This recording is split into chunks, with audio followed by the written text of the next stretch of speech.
नमस्कार दोस्तों, स्वागत है आप लोगों का हमारे चैनल मैथ्स मेकर में। तो एनटीपीसी का हम लोग क्वेश्चन कर रहे हैं। जैसा कि आप लोगों को पता है, डेली जो शिफ्ट वाइज एग्जाम हो ही रहा है, तो उसी को टारगेट करते हुए हम लोग वीवीआई क्वेश्चन करते हैं। अगर आप लोग को अच्छा लगता है, क्वेश्चन लगता है कि हाँ सिलेक्टेड क्वेश्चन है, तो अपने सभी मित्रों के साथ ज्यादा से ज्यादा इस वीडियो को शेयर करें। हम लोग सभी क्वेश्चन को करेंगे बहुत ही टॉप लेवल से, इस प्रकार जिससे कि आप लोगों को एग्जाम में भी किसी प्रकार का कोई भी दिक्कत नहीं होगा। सभी क्वेश्चन बहुत ही बेहतरीन लेवल का जो भी आ रहा है जिस पैटर्न पे, ये देखिए प्रीवियस ईयर से ही क्वेश्चन आता है, जैसा कि आप लोग को पता होना चाहिए। तो प्रीवियस ईयर आप लोग को हम बहुत शुरू से 2 साल से करवा रहे हैं। अभी जो है फिलहाल एनटीपीसी का जो भी क्वेश्चन है वीवीआई, वो सभी आप लोग को हम करवा रहे हैं। तो चलिए स्टार्ट करते हैं क्वेश्चन नंबर फर्स्ट से।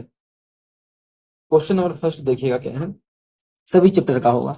√2 और √3 का गुणनफल क्या होगा। अब देखिए √3, देखिए √2 दे दिया और √3 दे दिया। जैसे इसको गुना करेंगे तो हमारा आ जाएगा √6।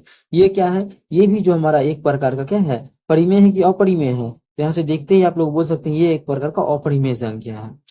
ये पहला ऑप्शन क्या कह रहा है, कभी कभी परिमेय और कभी कभी अपरिमेय। नहीं, ये तो गलत है, 4 के बराबर भी गलत है, परिमेय भी गलत है, अपरिमेय आंसर हो जाएगा। क्या हो जाएगा, अपरिमेय। ठीक है। अगर बोले कि दो अपरिमेय संख्याओं का गुणनफल, दो अपरिमेय संख्याओं का गुणनफल क्या हो सकता है, दो अपरिमेय संख्या का गुणनफल, अपरिमेय दो अपरिमेय संख्या का गुणनफल। ठीक है, दो अपरिमेय संख्या का अगर गुणनफल का बात करें, इसमें बहुत सारा कॉन्सेप्ट आता है। ठीक है, तो हम कोशिश करते हैं गुणनफल यहाँ पे लिखना था। गुणनफल, दो अपरिमेय संख्या का गुणनफल का मतलब क्या। ठीक है, दो अपरिमेय संख्या का मतलब √2 और √2 भी हो सकता है, दोनों को गुना करेंगे। या फिर √2 और √3 कुछ भी हो सकता है। मतलब दो गुना करेंगे तो इसका 2 आ रहा है, इसका √6 आ रहा है। मतलब कभी परिमेय भी आ सकता है और अपरिमेय दोनों आ सकता है। परिमेय और अपरिमेय दोनों हो सकता है। ठीक है, परिमेय भी हो सकता है, परिमेय और अपरिमेय दोनों हो सकता है। आप लोग एग्जाम्पल लेके बना लिया कीजिए और सोच के उदाहरण लेके तब आंसर टिक किया कीजिए, ज्यादा सही रहेगा। चलिए हम लोग चलते हैं अगला क्वेश्चन पे, इस पे नहीं होगा। चलिए अगला क्वेश्चन कर लेते हैं हम लोग, क्वेश्चन नंबर 2। क्वेश्चन नंबर 2 देखिए क्या है, वृत्त के एक त्रिज्यखंड की त्रिज्या 18 सेंटीमीटर है। वृत्त का कोई त्रिज्यखंड है, ठीक है, मानिए ये वृत्त है, इसका कोई क्या है, त्रिज्यखंड है। ठीक है, हम डायग्राम बना के समझेंगे। क्वेश्चन बहुत ही टॉप लेवल का है, जो बच्चा सीरीज समझ रहा होगा, नहीं छोटा सा क्वेश्चन है, उसको पता चलेगा क्वेश्चन का आंसर आने के बाद। मानिए ये क्या है, एक वृत्त है, बेजा एक ये वृत्त है। मानिए इसमें वृत्त में क्या है, ये त्रिज्यखंड है, बन गया, त्रिज्या से बना हुआ खंड को ही त्रिज्यखंड बोलते हैं। और क्या बोला है, ये जो है ये 18 सेंटीमीटर इसका त्रिज्या है। और केंद्रीय कोण 125 डिग्री, ये जो कोण केंद्र पर बन रहा है वो 125 डिग्री का है। ठीक है, आगे इसकी परिधि लगभग ज्ञात कीजिए, परिधि निकालना है। तो देखिए सबसे पहला बात हमको बोल रहा है क्वेश्चन में, परिधि का मतलब क्या होता है, इतना आप सोचिएगा चाप की लंबाई इतना हो। पहले चलिए ये निकाल लेते हैं, ये जो हम रेड कलर से किए हैं ये चाप की लंबाई, वो क्या हो जाएगा, चाप की लंबाई का फॉर्मूला आता है θ/360 2πr। फॉर्मूला तो पता ही होगा आप लोग को, गुना 2πr। बहुत बच्चा क्या करता है होशियारी, यहाँ से इसको काट देता है, बिल्कुल काट सकते हैं। 180 फॉर्मूला बन जाएगा क्या, θ/180 πr। ठीक है, बना सकते हैं बिल्कुल, चलिए लिख लेते हैं। थीटा का मान कितना है, 125, θ/180 गुना πr। पाई का मान कितना है, 22/7 गुना r। हमें क्वेश्चन में गिवन है कि 18 दिया हुआ है। ठीक है, यहाँ देखिए कटेगा ये कितना बार में, 10 बार में। 2 से काटेंगे तो 5 आ जाएगा, 2 से काटेंगे तो इसको 11 आ जाएगा। और काटेंगे 5 से तो ये हो जाएगा हमारा 5 गुना 10, 5 पचे 25। 25 गुना 11 कितना होता है, 5 5 11 से गुना करना आसान है, 5 5 2 7 275/7। अभी इतना ही रहने देते हैं, नीचे में 7 था तो लिख दिए। लेकिन क्या ये आंसर होगा, जब आप लोग देखिएगा 7 या 21, कहीं 3 आंसर में है ही नहीं। ऐसा क्या ऑप्शन में भी देना चाहिए, और ऑप्शन में देगा आप लोगों को। इस एग्जाम में नहीं दिया था, क्या पता दे सकता है। क्यों नहीं है, आंसर ये नहीं होगा, क्योंकि ये तो चाप की लंबाई है ना, मैं क्वेश्चन परिधि पूछा है, ये नहीं कि वृत्त का परिधि पूछा है। नहीं नहीं, परिधि मत परिधि बोले या फिर परिमाप बोले, बात तो सेम होगा, आप लोग को इतना तो समझ होगा। परिधि और परिमाप एक ही चीज को बोलते हैं। ठीक है, आप सर्किल में इसको परिधि बोलते हैं। अब इसको मिटा देते तो हमें ये निकालना था। देखिए परिधि, इसका परिधि का मतलब क्या होता है, परिमाप या परिधि बोले तो वो क्या होता है, वो होता है हमारा सभी भुजाओं का जोड़। मतलब ये साइड जो दो त्रिज्या है वो भी, और ये चाप की ये भी, पूरा का ये जितना भी दिख रहा था ना, इस जो भी भुजा से बना हुआ है ये, उस सब का लंबाई। अभी जो हम ये निकालने हैं सिर्फ, लेकिन हमें क्या चाहिए, ये भी चाहिए, क्या है, 2 त्रिज्या, क्या वो, हाँ, हमें 2 त्रिज्या, एक त्रिज्या ये, एक त्रिज्या ये, 2 त्रिज्या भी चाहिए। तो 2 त्रिज्या से प्लस 2 गुना त्रिज्या कर देंगे, 2 त्रिज्या। त्रिज्या का मान 18 है तो 18 कर देंगे, मतलब इसका मान निकाल के 36 जोड़ देंगे। ठीक है, अब इसको जोड़ेंगे तो 7 या 21 आ जाएगा। छ और 5 65, सत्या 21, सत नमा 63, 63 और दशमलव, तो कितना हो जाएगा, 63 दो 65, 2 और 0, 7 दूना 14, 7 दूना 14, इस प्रकार से आते रहेगा। इसमें 36 जोड़ देंगे, जैसे इसमें 36 जोड़ेंगे तो आ जाएगा 0.2, 9 6 15, 5 बाकी है, 3 3 6 1 7, 75.2, मतलब वो और आगे भी आएगा क्योंकि इसमें तो और आगे दी नहीं, मतलब 75.3 है इसका जो है बिल्कुल करेक्ट आंसर होगा। देख सकते हैं ऑप्शन नंबर ए में है, तो ऑप्शन ए हमारा सब इस क्वेश्चन का बिल्कुल करेक्ट होगा। यहाँ पे डिजिटल सम भी नहीं लगा सकते, क्वेश्चन को बनाना ही पड़ता। ठीक है, तो उम्मीद करते हैं समझ में आया होगा क्या क्वेश्चन में बोल रहा था। हमें एक सर्कल का कहानी नहीं था इसमें, वो जो भी कहानी था वो पूरे आप लोगों को यहाँ पे समझा दिए हैं। चलिए अगला क्वेश्चन कर लेते हैं। क्वेश्चन हमारा ये है, इसका लघुत्तम समावर्तक ज्ञात कीजिए, एलसीएम निकालना है। अब देखिए बटा वाला का एलसीएम और एचसीएफ दोनों आप लोगों को हम सिखाते हैं। बटा वाला क्वेश्चन का एलसीएम और एचसीएफ दोनों चीज अभी आप लोगों को हम सिखाते हैं। ठीक है, जैसे ही बटा वाला क्वेश्चन नजर आएगा तो उसमें एलसीएम भी क्या लगेगा और एचसीएफ क्या होगा, वो सभी चीज अभी आप लोगों को हम सिखाते हैं। सीखिएगा, इसको हम क्वेश्चन को छोटा कर लिए, कोई दिक्कत तो नहीं होना चाहिए। नहीं, देखिए समझिए, भिन्न का अगर एलसीएम, जैसे इस क्वेश्चन में एलसीएम बोला है, क्या है भिन्न, 2/3, 4/9, 18/15, 8/15 और जो हमारा है 10/21 है। ये हमारा क्या है, भिन्न है। जब ये भिन्न है तो इसका एलसीएम बोला है। जब भी एलसीएम बोले या एचसीएफ जो भी बोले, अभी तो हम एलसीएम पे सीख रहे हैं, थोड़ा सा नीचा नहीं कर लेते हैं, लेकिन हम एलसीएम मानी, जैसे क्वेश्चन में बोला, जब भी एलसीएम निकालने बोले, भिन्न का एलसीएम, किसका एलसीएम, भिन्न का, तो करना क्या है, दोनों ऊपर वाला का जो बोलेगा वही, जैसे एलसीएम बोला है तो ऊपर वाला का हम वही करेंगे। ऊपर वाला का क्या लेंगे, एलसीएम। 2 4 8 और 10 का एलसीएम कितना हो जाएगा, 40 हो जाएगा। आप लोग जानते हैं एलसीएम निकालना, निकाल सकते हैं। और नीचे वाला का क्या करेंगे, नीचे में जो है उसका एचसीएफ निकालेंगे। मतलब एलसीएम बोला है तो अंश का एलसीएम और हर का एचसीएफ। यहाँ पे अगर लिखना चाहे तो हम लिख ही देते हैं, अंश का जिसको क्या बोलते हैं, नोमिनेटर का, अंश का क्या करेंगे, जो बोलेगा वही, नोमिनेटर का वही जो बोलेगा, एलसीएम बोला तो एलसीएम, और नीचे में जो हर बचा हुआ है, हर का कर देंगे उसका उल्टा, हर का एचसीएफ जो नहीं बोला है। ठीक है, अब मानी कोई बोलेगा क्वेश्चन नहीं एचसीएफ निकालना होता तब भिन्न का, अगर एचसीएफ निकालना होता भिन्न का, क्या चीज, एचसीएफ भिन्न का, एचसीएफ निकालना होता तो अंश का वही निकालते। क्या बोल रहा है, एचसीएफ बोल रहा है तो क्या करते, अंश का एचसीएफ लिखते, अंश का एचसीएफ लिखते, और हर का क्या कर देते, हर का कर देते एलसीएम, हर का एलसीएम। ये चीज आप लोगों को ध्यान रखना है भिन्न वाला में। अगर एचसीएफ निकालना है तो ऊपर वाला का एचसीएफ ही करेंगे, एलसीएम निकालना है तो ऊपर वाला का एलसीएम ही करेंगे। ये चीज आप लोग ध्यान रखिएगा। तो हम यहाँ पे लिख ही दिए हैं। अभी हमको ये निकालना है तो क्वेश्चन का निकाल लेते हैं। तो 40 आ गया, इसका एलसीएम अंश का, हर का एचसीएफ कितना होगा, इसका एचसीएफ कितना होगा, एचसीएफ जो सब में मिल रहा है, 3 से सब में भाग लग गया, 3 सब में 3 आ जाएगा, 40/3 इस पूरे का एलसीएम हो जाएगा कितना, इस पूरे का एलसीएम जो हो जाएगा वो हो जाएगा 40/3। उम्मीद करते हैं समझ में आ गया होगा। कहीं भी किसी प्रकार का कोई भी दिक्कत तो जरूर पूछें और अपने सभी मित्रों के साथ शेयर करें। ये भी क्वेश्चन आप लोग गौर कीजिएगा, तो एनटीपीसी में पूछा गया है, कब 13 जनवरी को पूछा गया, शिफ्ट सेकेंड में। ठीक है, और अभी भी आप लोग जैसा कि देख रहे हैं क्वेश्चन बहुत ही अच्छा लेवल का आ रहा है। आप लोग अगर प्रीवियस ईयर लगा के जाते हैं तो आप लोग से क्वेश्चन नहीं छूटेगा। ठीक है, तो चलिए, और पेशेंस रख के एग्जाम में बनाना है, हड़बड़ी नहीं करना है। चलिए अब करते हैं क्वेश्चन नंबर 4। क्या है हमारा क्वेश्चन नंबर 4, 2 मिनट 30 सेकंड के लिए एक सैटेलाइट एयर टाइम का बिल 25 रुपये है।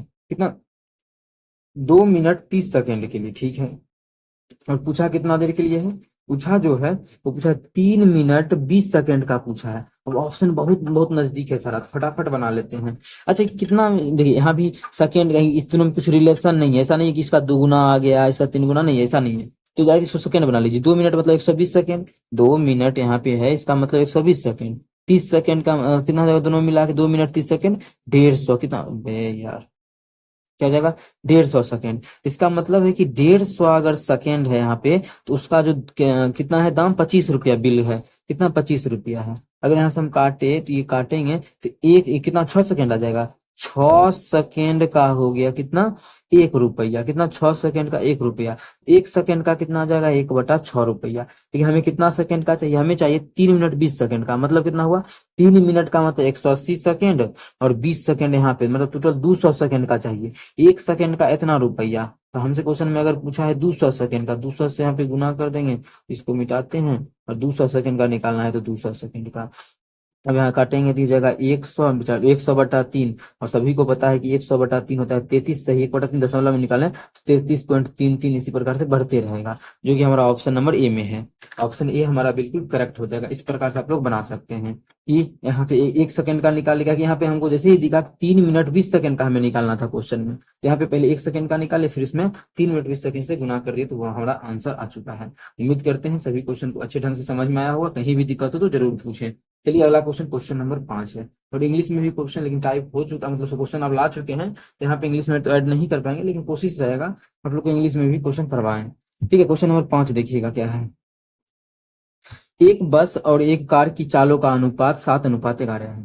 एक बस है और एक क्या है, कार है। देखिए ये बस है, बस बस क्या क्या दिया है, बस और एक कार है, एक कार है, एक कार है। इसकी चाल का जो अनुपात दिया हुआ है 7 अनुपात, बस का 7 है तो कार का जो है 11 है, ये गिवन में दिया हुआ है। आगे यदि कार 396 किलोमीटर की दूरी 6 घंटे में तय करती है तो बस की चाल किलोमीटर प्रति घंटा में ज्ञात कीजिए। किसका चाल निकालना है, बस का। एक पहला बात, इस क्वेश्चन में जादू लगा सकते हैं क्या, बस का चाल पूछा है ना, बस कितने अनुपात में है, 7 अनुपात में है। जो भी आंसर होगा वो 7 का क्या होगा, मल्टीपल होगा, मतलब 7 से ओकरा में भाग लगेगा। क्या इसमें लग रहा है, ये भी आंसर हो सकता है इसमें। पॉइंट में तो देख लेते हैं, 7×6 = 42, हाँ, लेकिन ये पूरा पूरी कट रहा है तो ये पॉइंट में तो 7×36, 7×36 कट रहा है ना, ये दोनों पूरा पूरी कट रहा है तो मतलब पॉइंट में तो नहीं आएगा। अगर पूरा पूरी कट रहा है दोनों पॉइंट में नहीं आएगा, पॉइंट में नहीं आएगा। अब इसी दोनों में से कोई आंसर होगा। अब हम कैसे किए, 7 से तो भाग इसमें भी लग रहा था, इसलिए किए क्योंकि ये दोनों पूरा पूरी कट रहा होगा। वो क्या है, काहे कि देखिए कार का चाल कितना है, ये कार कितना दूरी चलता है, 396 किलोमीटर, कितना घंटा में, 6 घंटा में। तो चाल यहाँ से कार का निकाल सकते हैं। चाल बराबर क्या होता है, दूरी बटा समय। दूरी कितना है, दूरी जो हमारा है 396 है, दूरी बटा समय कितना है 6। जैसे इसको काटेंगे 6×36, 6×36 आ गया 66, पूरा पूरी आ गया। अब देखिए पूरा पूरी जब आ गया ये क्या आ गया 66, तो 11 किलोमीटर, 11 अनुपात में कार का चाल है, कितना अनुपात में, 11 अनुपात में। और इसी अनुपात का जो मान आया है कार का चाल, वो आया है 66 में। क्वेश्चन में देख सकते हैं आप लोग 66 है। इसका मतलब कितना गुना है, 6 गुना है। मतलब तो ये जो बस है इसी अनुपात में है, तो बस का भी जो है चाल 6 गुना होगा, मतलब 6×7 = 42 होगा। कितना होगा, 42 होगा, जो कि हमारा ऑप्शन ए है। तो ऑप्शन ए बिल्कुल करेक्ट आंसर हो जाएगा। उम्मीद करते हैं समझ में आया होगा। कहीं भी किसी प्रकार का कोई भी दिक्कत हो किसी भी क्वेश्चन में, कमेंट करके जरूर पूछे। ये आपका अपना चैनल है मैथ्स मेकर, ठीक है, आप कमेंट भी कर सकते हैं। ठीक है, चलिए क्वेश्चन अब 6 देख लेते हैं। और अभी ने सभी दोस्तों के साथ इस वीडियो को ज्यादा से ज्यादा शेयर करें। बहुत ही टॉप लेवल का ये भी क्वेश्चन है, बहुत बच्चा इस क्वेश्चन को छोड़ के आया होगा पिछला बार। ठीक है, 2 फरवरी 2021 में पूछा गया है, शिफ्ट फर्स्ट में स्टेज मतलब CBT 1 का क्वेश्चन है, शिफ्ट फर्स्ट में पूछा गया है, NTPC का क्वेश्चन है। तो चलिए हम लोग कर लेते हैं बहुत ही बेहतरीन ढंग से। कहीं भी दिक्कत हो तो जरूर पूछेगा। 1 2 3 बढ़ते बढ़ते n तक की संगत बारंबारता, मतलब ये बारंबारता है, बारंबारता के साथ मान 1 2 3 4 n का माध्य ज्ञात कीजिए। इसका मतलब बारंबारता ये है, मतलब ये यहाँ पे देखिए एक जो है ये मान, ये एक बार है, फिर जो है 2 ये 2 बार है, ये 3 जो है 3 बार है, ये 4 4 बार होगा, n बार होगा। तो बारंबारता इसका माध्य निकालना है। आप लोग जानते हैं माध्य बराबर क्या होता है, समझिएगा। माध्य बराबर होता है कुल संख्याओं का योग। संख्या क्या है, तो एक बार है, ठीक है। अब सबको जोड़ेंगे, 2 क्या है, 2 बार है, तो कितना हो जाएगा, 2 पे पावर 2 लिख देते हैं। अब 3 3 बार है, तो 3 को 3 बार लिख के जोड़ने से अच्छा है कि 3 पे पावर 3 कर देते हैं। 3 3 बार है, और 4 क्या है, 4 बार है, तो 3 पे पावर 2 हो जाएगा ना। 3 क्या है, 3 बार है, तो 9 हो जाएगा। 4 भी क्या है, 4 बार है, तो जब 4 बार इसको लिख के जोड़ेंगे 4×4 = 16। उससे अच्छा है कि 4 का स्क्वायर कर देते हैं। ठीक है, बारंबारता डायरेक्ट हम गुना ही करते जा रहे हैं। अब देखिए बारंबारता जो है उसको 4 को 4 बार लिखेंगे, इससे अच्छा है कि बारंबारता से गुना नहीं करते, गुना ही करते हैं ना। देखिए मान जो है, मान से बारंबारता को गुना कर देते हैं, मतलब फॉर्मूला अपने आप लोग सिग्मा एफ एक्स पढ़ते हैं, क्या एफ को एक्स से गुना कर देते हैं। तो एक्स जो हमारा 1 है, 1 को 1 से किए, फिर 2 को 2 से किए, 3 को 3 से किए, 4 को 4 से, एन बढ़ते बढ़ते बढ़ते बढ़ते एन को जो है एन से करेंगे तो n² हो जाएगा। बटा, ये सब एग्जाम में नहीं करना है, यहाँ पे डायरेक्ट क्वेश्चन में दिखेगा। अब क्या करना था वो समझाते हैं, पहले समझिएगा।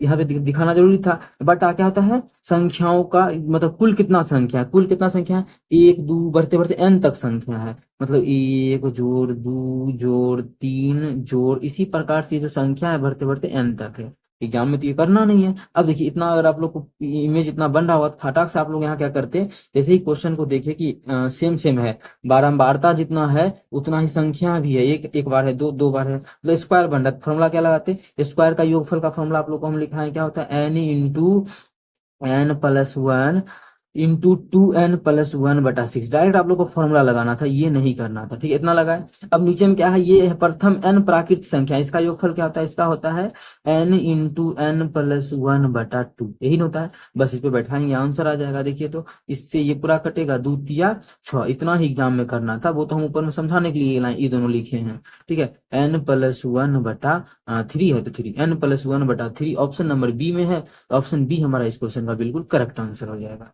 कौन सा ऑप्शन, ऑप्शन बी। उम्मीद करते हैं सही लगा होगा, अच्छा लगा होगा, समझ में आया होगा, कहीं भी दिक्कत हो तो पूछें। चलिए अगला क्वेश्चन, क्वेश्चन नंबर हमारा 7 है। विनय और विजय की आयु में 20 वर्ष का अंतर है। ये विनय है, VIN, विनय, और VIJ विजय है, या विजय भी लिख देते, ठीक है। 20 वर्ष का अंतर है। 5 वर्ष पहले बड़े लड़के की आयु छोटे लड़के की आयु से 5 गुनी थी। अब देखिए इसको बनाने का कोई जरूरी नहीं है, तो ठीक कैसे करेंगे तो समझिएगा।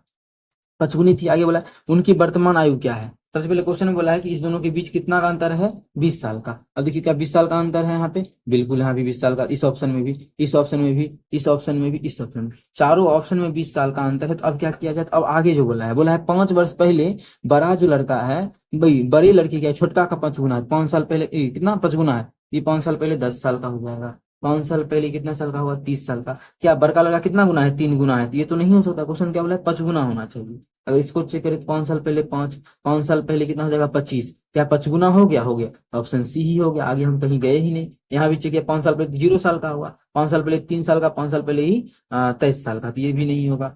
बाकी बात जो है सभी ऑप्शन मेरा कट गया, और एक ही डायरेक्ट हम सी ऑप्शन पे गए, हमारा जो सी ऑप्शन है वो बिल्कुल करेक्ट हो गया। 5 साल पहले 5 गुना हो रहा है बड़ा लड़का छोटे लड़के का। बस इसी प्रकार से आयु का क्वेश्चन जो आप लोग बना सकते हैं ऑप्शन के थ्रू। ये जो है एनटीपीसी में पूछा गया था 2016 का, शिफ्ट थर्ड में, और CBT 1 का ही प्रश्न है, ठीक है, स्टेज 1 का। चलिए अगला क्वेश्चन कर लेते हैं हम लोग, क्वेश्चन नंबर 8 देखिएगा। क्वेश्चन नंबर 8 देखिएगा। एक व्यक्ति अपना माल 30% लाभ पर बेचता है, 30% लाभ पर बेच रहा है, ठीक है।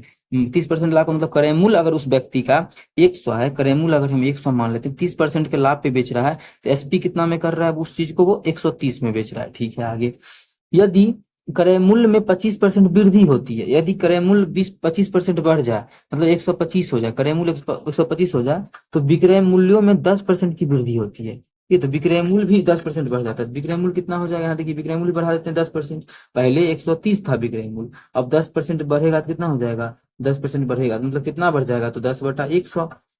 डायरेक्ट हम देख 2 जीरो से 2 जीरो मतलब 13 बढ़ जाएगा, तो 13 बढ़ेगा 143 हो जाएगा। कितना हो जाएगा 143, 13 नहीं बढ़ा, 13 बढ़ा दिए, इसका 10% 13 ही आया था ना, अभी यहाँ पे निकाल के दिखा भी दिए। मिटाते नहीं, आप लोग को दिक्कत ना हो इसके लिए हम इसको यहाँ चिपका देते हैं, ठीक है। आगे बोला तो नया प्रतिशत लाभ क्या है, नया लाभ क्या है, तो लाभ देखिए कितना हो रहा है, 125 का चीज है, 143 में बिक रहा है, कितना का लाभ हो रहा है, 25 5 30 10 40 13 15 5 18, 18 का लाभ हो रहा है। लाभ किस पे हो रहा है, 18 का लाभ हो रहा है ये 125 पे, करेंगे तो 125 है, तो 125 प्रतिशत निकालना है तो 100 से गुना कर देंगे, ये काटेंगे तो 25 चौके 100, 25 पचे 125, इसको 18 चौके 72/5, 72/5 करेंगे तो 72 का आधा आ जाएगा। कितना आ जाएगा 72/5 का मतलब 5 काटेंगे तो 5 का 5, 5 का 5, मतलब इसका दुगुना कर देंगे तो 144। अच्छा एक 14.4, 14.4 दुगुना का है कि आप लोग बोलिएगा यहाँ पे कैलकुलेशन लगाए और आप हमें नहीं बताए, तो देखिए हम क्या किया, अब 5 से भाग करते तो ठीक है आ तो जाता, कितना 5 का 5, यहाँ पे 2 और जो 5 के 20, 5 के 20 आ गया। लेकिन और छोटा सा देखें तो अगर हम मने मन फटाक से सभी दिमाग में 2 से गुना ऊपर नीचे कर दे, 10 बन गया तो मजा आ गया ना, ये कितना हो गया 72 दूना 144, 144 बन गया। और 5 नीचे में क्या है 10, 10 से भाग करना आसान होता है, लगा दिए डायरेक्ट आंसर आ गया। 14.4% का क्या हुआ, इसको लाभ हुआ। कितना नया जो लाभ है इसका वो 14.4% है, कितना है 14.4%। उम्मीद करते हैं समझ में आया होगा, बहुत ही आसान क्वेश्चन था। आप लोग इस प्रकार का बना के जाइए। स्टेज देखिए, स्टेज CBT 2 का प्रश्न है, ठीक है, CBT 2 में जो है ये प्रश्न पूछा गया है, ठीक है। तो अब कर लेते हैं अगला क्वेश्चन, क्वेश्चन नंबर हमारा 9 है।